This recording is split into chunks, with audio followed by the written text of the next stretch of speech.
Hello, and welcome to this MitID webinar by Signicat. My name is Lars Duval. I'm a country product manager here in Signicat, and along with me I have Farooq. Yes, hello. My name is Farooq Rashid. I'm customer success manager here in Signicat. I'd like also to welcome you to this webinar. Great. And please be aware that during the webinar we have some questions running on the right side of the screen, which we really will appreciate if you take the time to answer, so we can get some feedback from you. But let's begin and get into the agenda.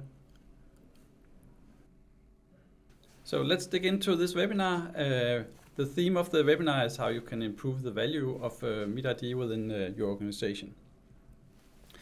We'll take you through this agenda, which will be covering 5 steps.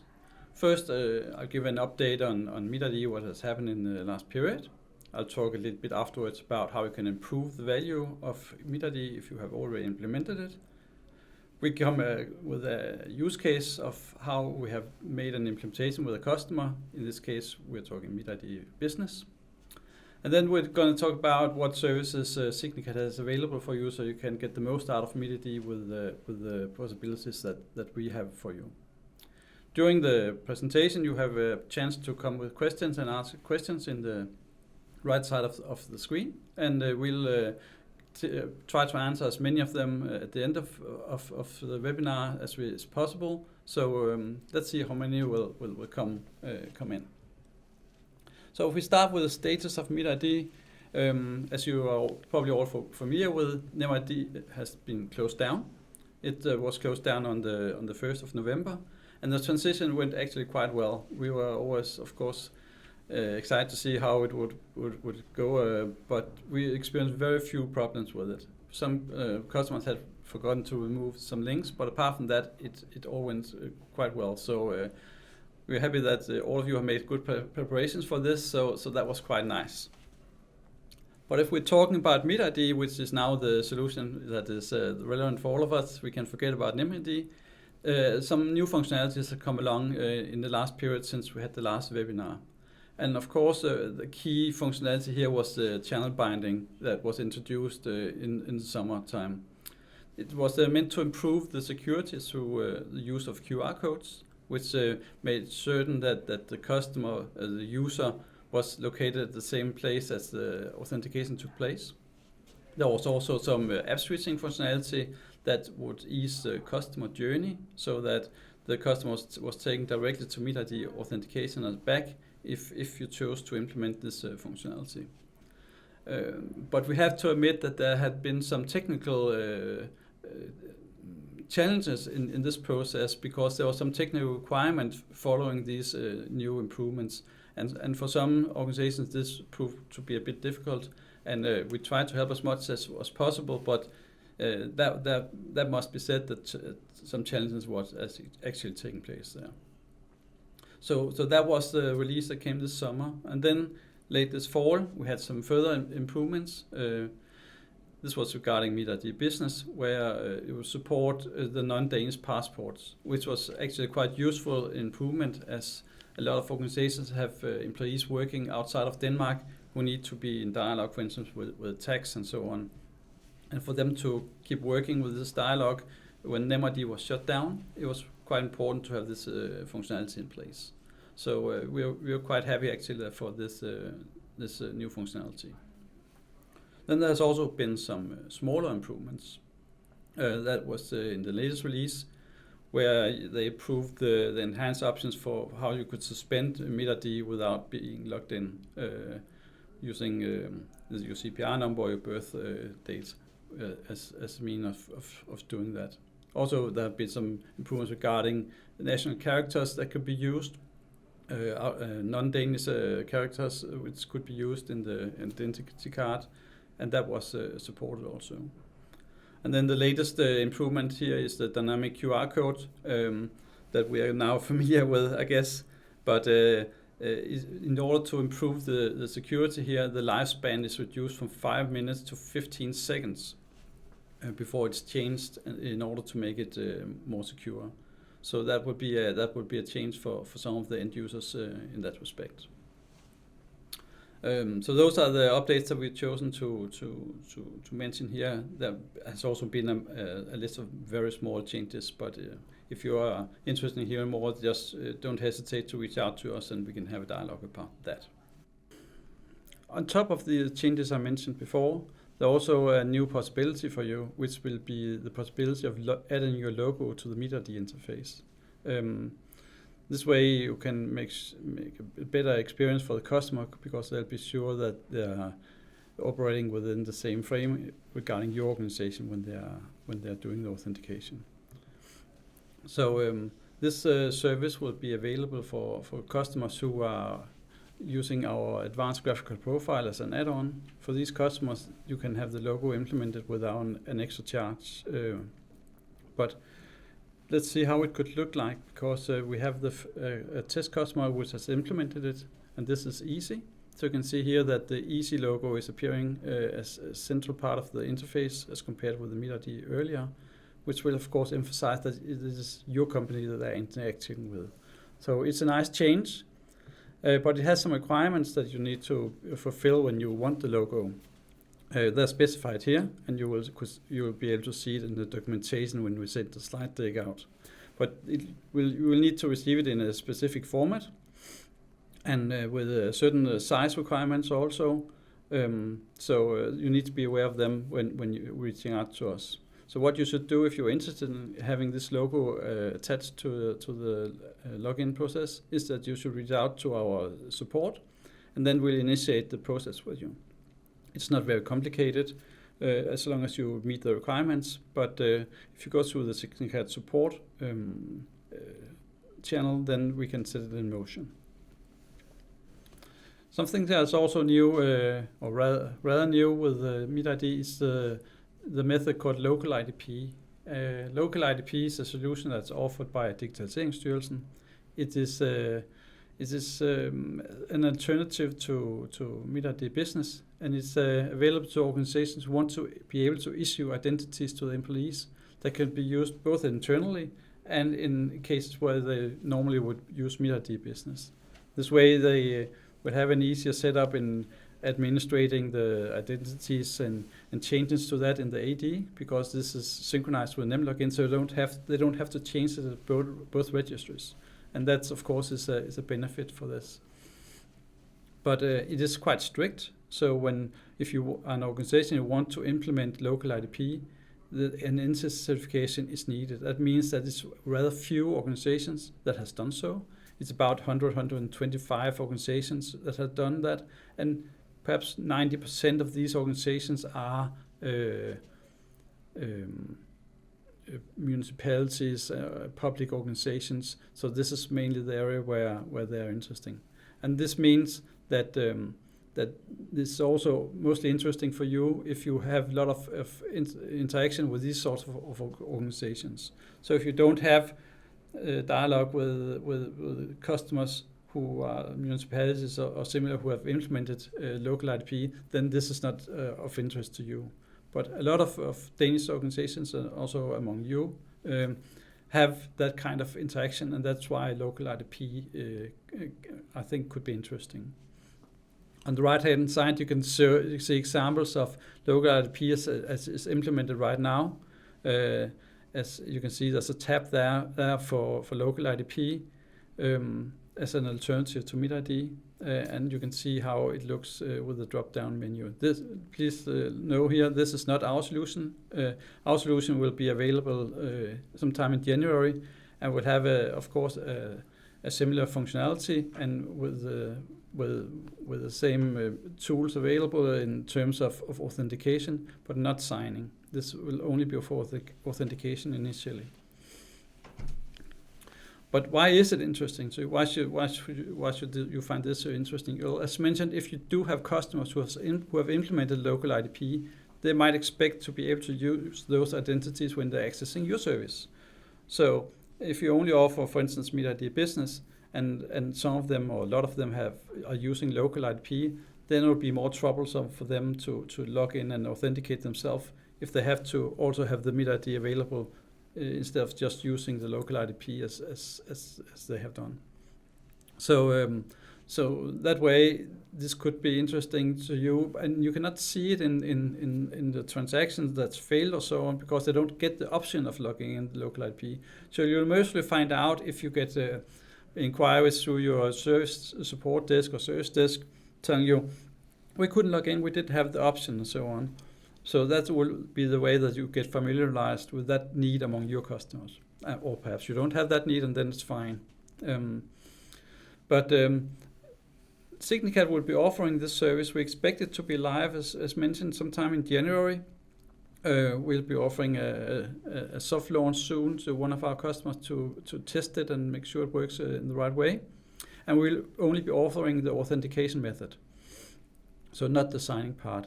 And it will be an add-on to MitID Business, because it's a sort of an equivalent or an alternative to MitID Business. So it'll be an add-on here. I don't expect customers to be able to have only local IDP, because, like mentioned, almost all organizations are not using local IDPs. It is mainly MitID Business that's used. And if you need more information, you can reach out to us, and we can set up a meeting, or you can familiarize you with it through MitID Business homepage. You can see the link here on the slide, and then you can see the descriptions of what's included, what does it do, what doesn't it do, and so on. So in any case, I would recommend that you go through these pages also. But local IP will be a new method from Signicat, and we will look forward to offer this to you. Right. The next part of the webinar is a little introduction to how you can improve the value of MitID. Basically, MitID supports the KYC and the KYB process to get more data on your customer, that being a private person or a business.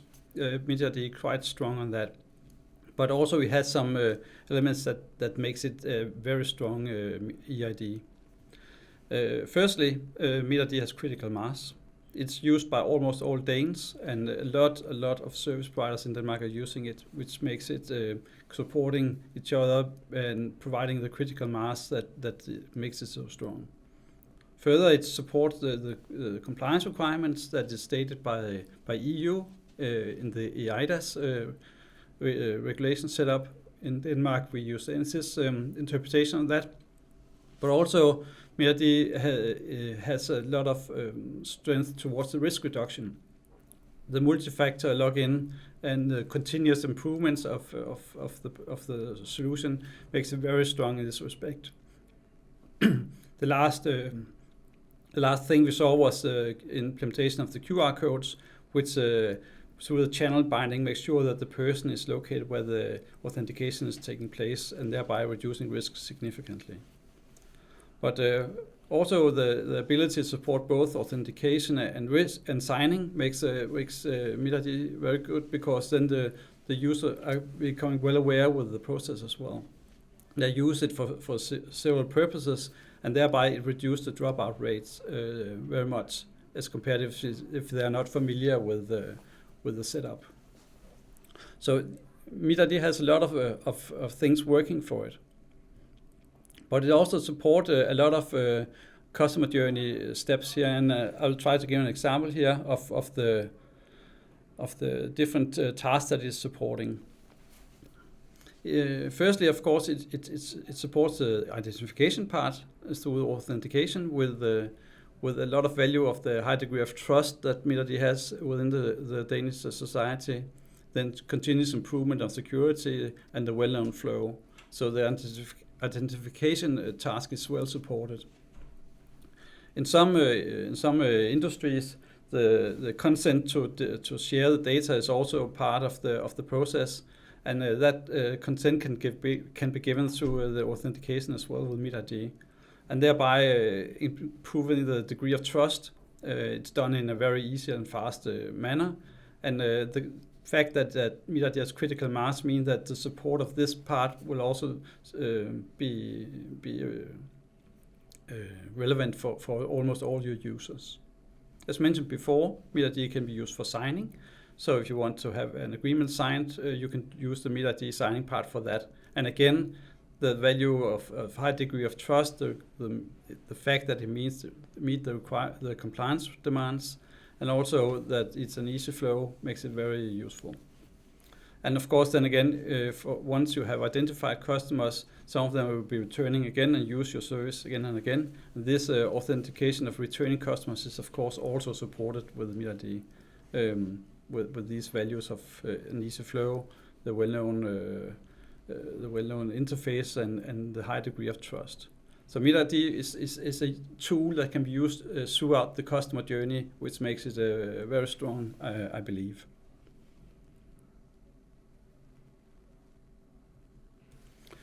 And why is this interesting? Well, Signicat is conducting an analysis or report every second year. We call it Battle to Onboard, where we ask more than 7,000 end users across several countries about how they experience the onboarding flow when they meet that with companies.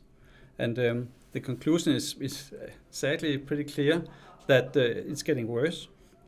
And the reason the onboarding is experienced as getting worse is that the end users think the process takes too long time, too much personal information is shared, and in some cases it's not fully digital. So as you can see from the graphics here, the interpretation that we can make here makes no doubt that we need to support this process even further. And EID is a method that can support it, but it's of course not the only thing.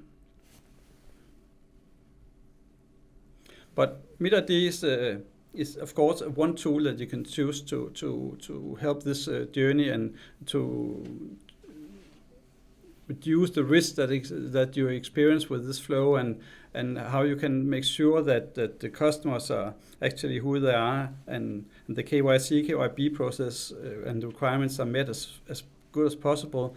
So there are actually more that can be done, more than just using MitID.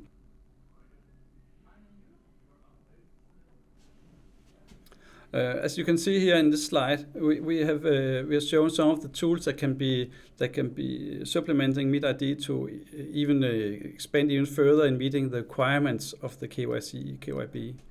You can, for instance, if you want to improve the information on persons and companies, you can use tools like Bisnode and Virk and Borger to enhance the data that you receive on some of your customers. If you want to enhance the financial information part, again, Bisnode can be used, but also Experian and Bureau van Dijk are useful tools that can be used to gather further data to strengthen the AML process. And of course, in some respect, the ownership information and sanction list can help if you want to make sure that you have identified the right person, and you want to make sure that they are not on some sanction list, or you need to know who's the fully beneficial owner of a company and so on. You want to emphasize that part. And all of these data sources can be delivered by Signicat, but it's the important part here is that you can actually strengthen the process more than just using the EID. There are much available tools that can be taken into account here. If we take a use case here, let's say you have a company and you have a private person who wants to lease a car from you. How can you be sure that this person is actually who he claims to be, that there's not too much risk associated with him, and how can you onboard him with as little effort as possible? Well, MitID can of course support the authentication part to ensure that this is indeed the person who he claims to be. Considering the financial risk, Bisnode can supply you with a credit rating to ensure that not too much risk is associated with him. And then you can have further lookup services like Trapez to check for PEP sanction list, or if you want to have a look at the ultimate business ownership, if it was a company, you can also do that. So these lookups can be implemented as part of an automated process, so you don't have to do the manual task to make such an implementation. And this way you can reduce time spent significantly.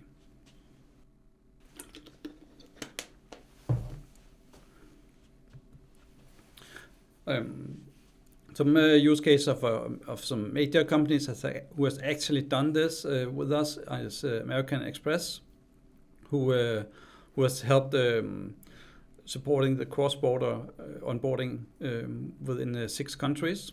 As you can see here, it's the Nordic countries and Holland and Belgium, and these are all countries with some quite strong EIDs actually.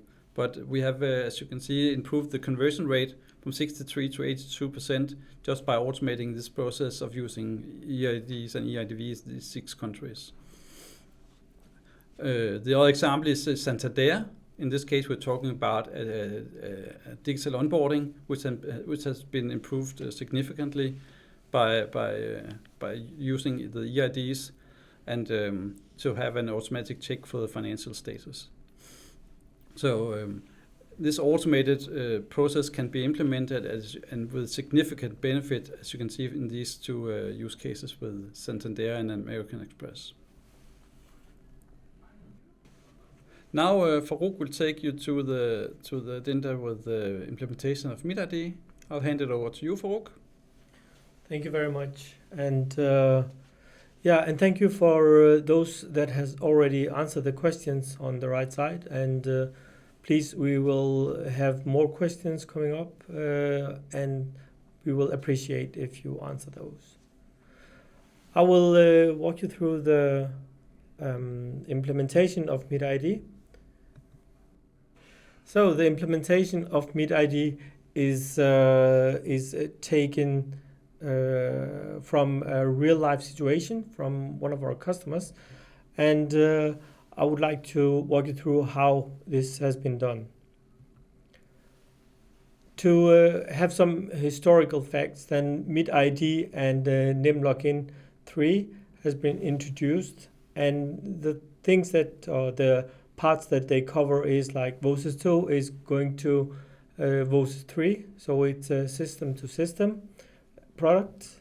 NIMID has been split into MitID and MitID for Business, and NIMID keycard has been transferred to MitID Business as an employee login. To describe the 3 flavors of MitID, as you can see below, I can tell that MitID for Private is for customers who log in with their private MitID. Here you can have an add-on where you can get the CPR number or the national ID number returned when you use this method. MitID Private to Business is an add-on for customers who log in with their private MitID.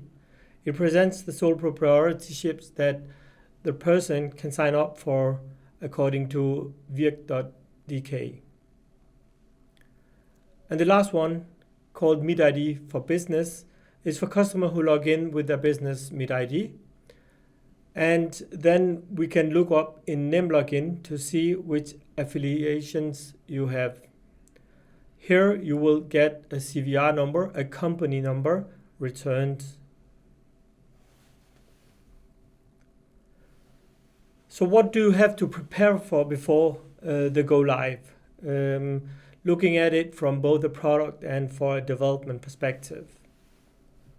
You need to consider if you want to have the MitID login picture as a pop-up or redirect. So this is the NIMID, and this is the MitID. If you want to have the CPR match as an add-on, so you can get the identification, the national ID returned. And if you would like to have a graphical profile, which is also an add-on, that can put your brand in the background, as you see in this picture. And then, of course, you need to develop the code and do some testing.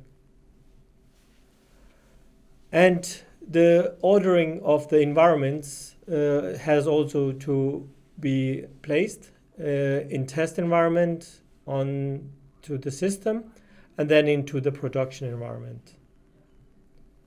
And of course, there can be some instances where you need to have a firewall configuration, such as whitelisting IP addresses and so on.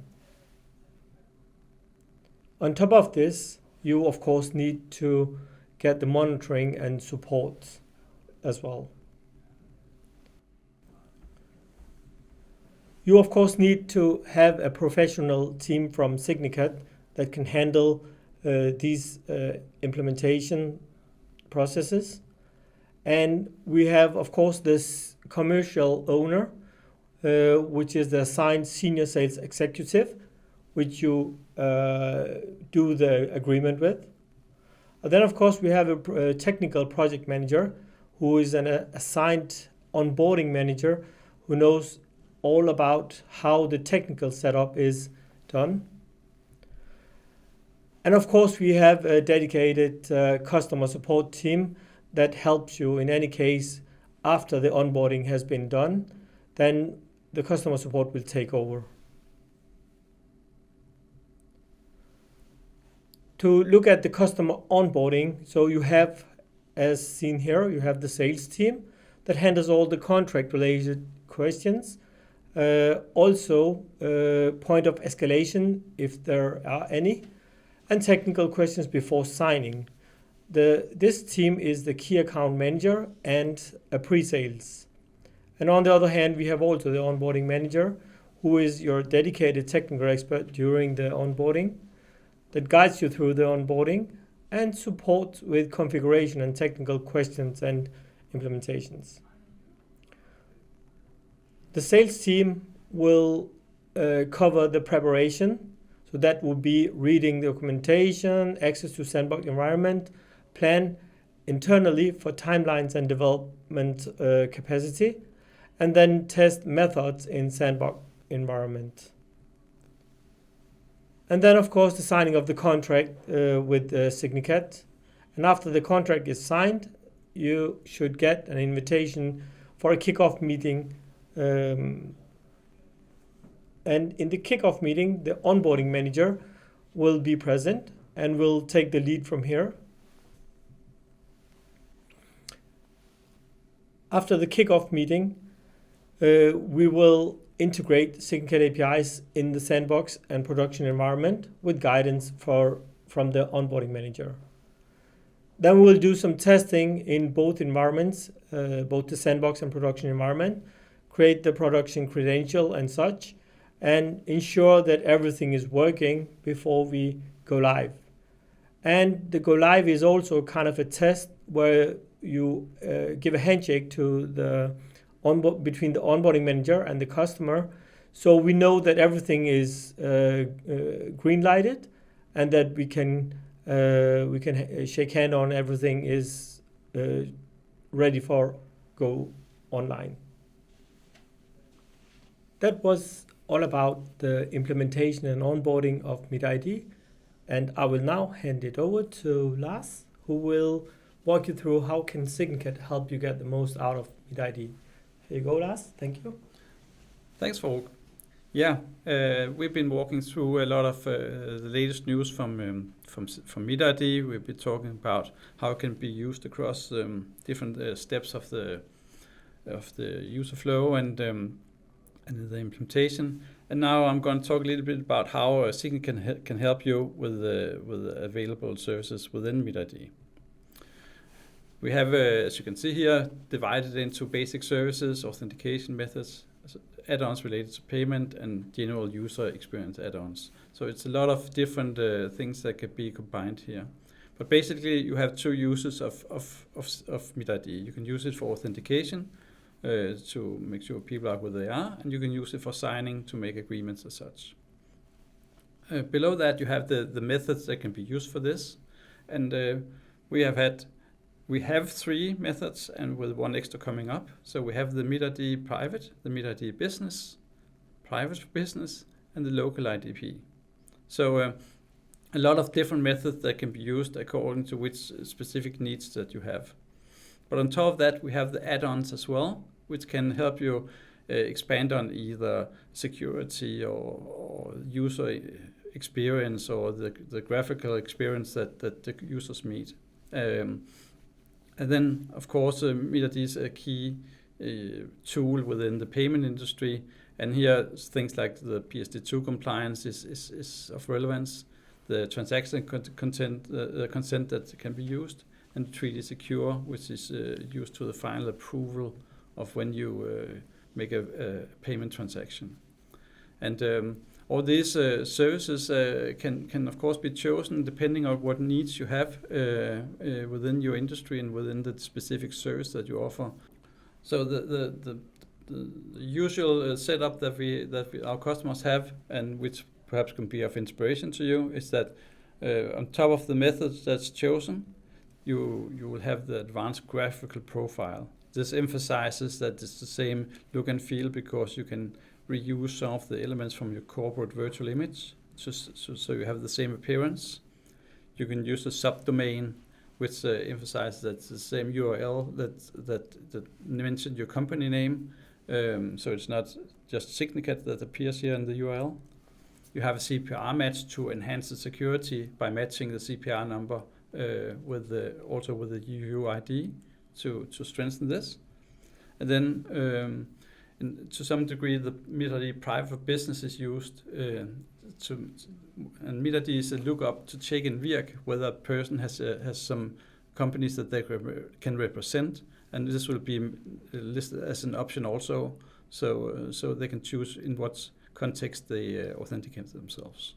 So this is a typical setup that we meet when our customers choose from the add-ons and the methods I mentioned before.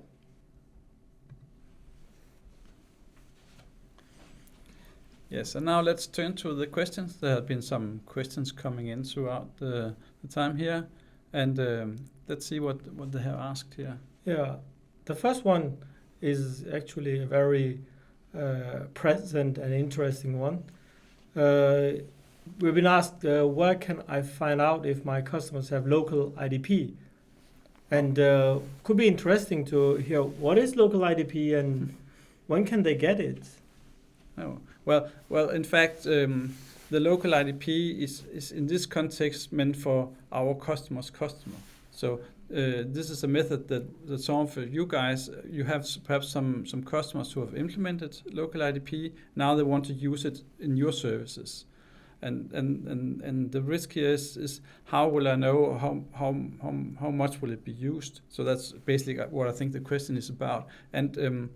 And as mentioned before, there's approximately 100 organizations which has already implemented local IDP, and the reason for them not being more is due to the heavy requirements. So you need to be NCIS certified, which is quite cumbersome and restrictive. So Dix is actually recommending that you should have sort of a mature IT department in order to be able to handle this.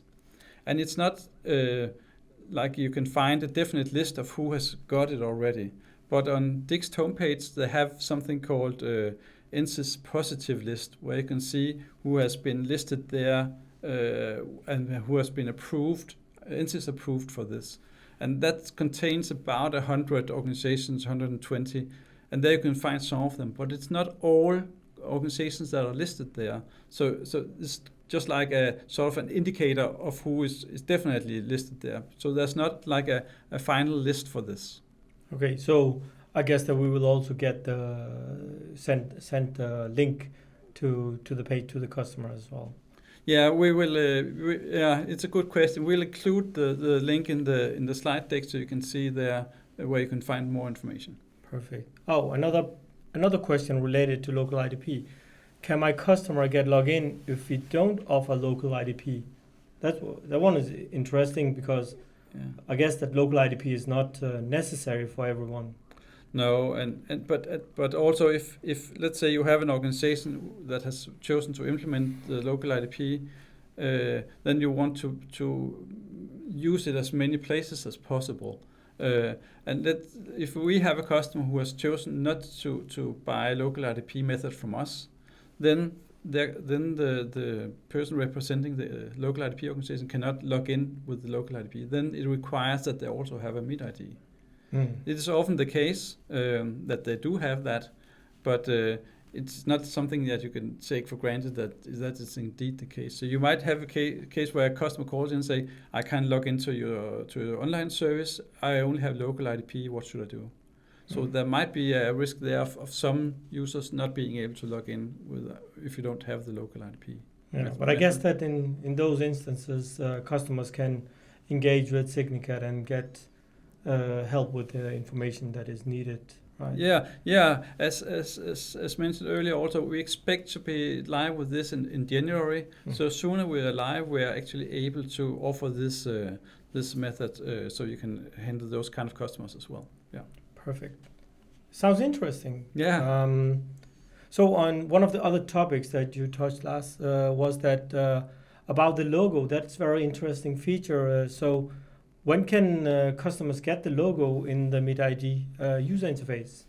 Yeah, well, unlike a local IDP, we're actually ready to offer that service now. So if you're interested, the customer who's asking for it here, you can actually reach out to us now and get the service done.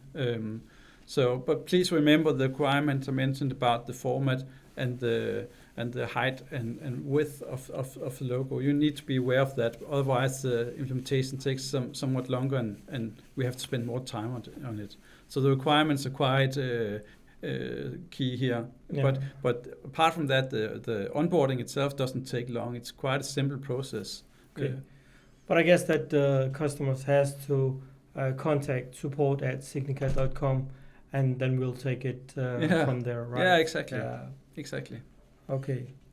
Well, this question is more like about, will you share the slides afterwards? And of course, we will share the slides just for you to know.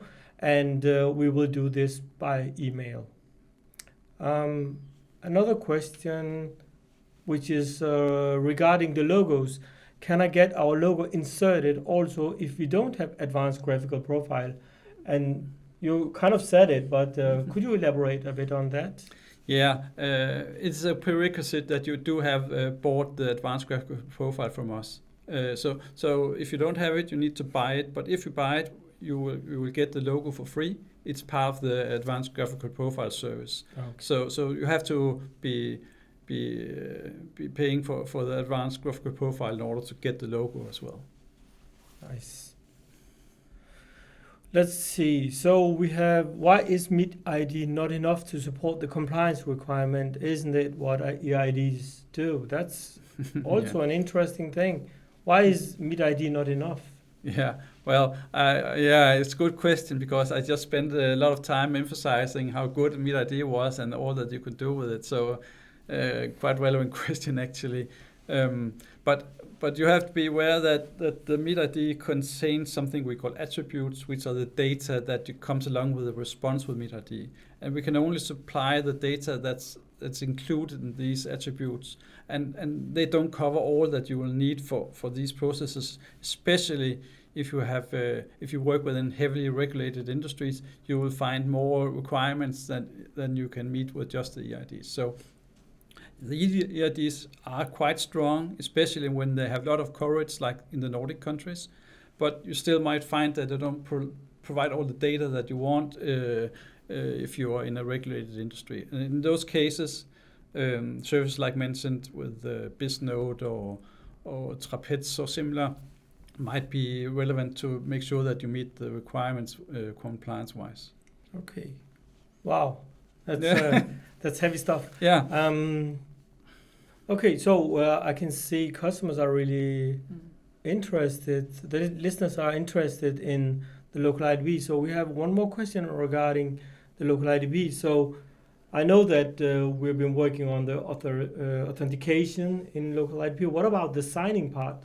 Yeah, well, the key point for us is to make sure to offer the local IDP service as fast as possible. So initially, we're only including the authentication part, the login part, not the signing. And we expect signing to be a part of this at a later stage, but for now, we're only handling the authentication part and the login part. And if you read the information from Digitaliseringsstyrelsen regarding NemLogin, they are also emphasizing the use of login as a main focus of this at the moment. But of course, the signing part will also be relevant. So it is quite an interesting and important functionality, the signing. So I fully understand the question and the need for that as well. But initially, we will be focusing on the login, the authentication part. Okay. I'm a bit interested to hear, so how would the signing, who is using signing through the local IDP? Well, in the beginning here, the process is actually a bit cumbersome and difficult, because here you need to sign in to use MitID for signing. Okay. So when you do signing, you will actually initially with the first signing use MitID for that. You'll use MitID for business if your organization has chosen that they have a dedicated ID for that, or if they're chosen to use your private, then you can use your private for that, and then you sort of connect the MitID private or the MitID business to your local IDP in the first signing, and that after that you should be able to do it. So it's a little bit complicated here in the beginning, but we have had some dialogue with Digitaliseringsstyrelsen about it, and I think they will implement some improvements to this next year, which should make it easier also. Okay, let's take the last question here. If you don't offer signing, how will our customer then sign when using local IDP? Kind of the same, right? Yeah. And you kind of answered a bit on it. Yeah. So as I said in the beginning here, they need, at least in the first signing that they do, to combine it with MitID and use the MitID for the signing part. And they can continue to do that afterwards also if we don't offer the signing part. So, but it pushes a requirement to the end users by doing that. Maybe just to help the listeners, what could be the use case of the signing in the local IDP environment? Well, let's say if you have an organization and you have a lot of cooperation with either banks, perhaps mainly municipalities, because they are perhaps 90% of the organization with local IDP are actually municipalities. So let's say if you have municipalities as your customer, then they want to log in and see the services. What's is the need for change, or how does it look in the coming period, invoice wise or something. Or if they want to sign new agreements, they might also want to log in for that and sign using local IP. So there are some use cases, especially if you work with the municipalities or the regions. So a local identity and sign solution that is not requiring MitID for business or MitID as a login and signing factor.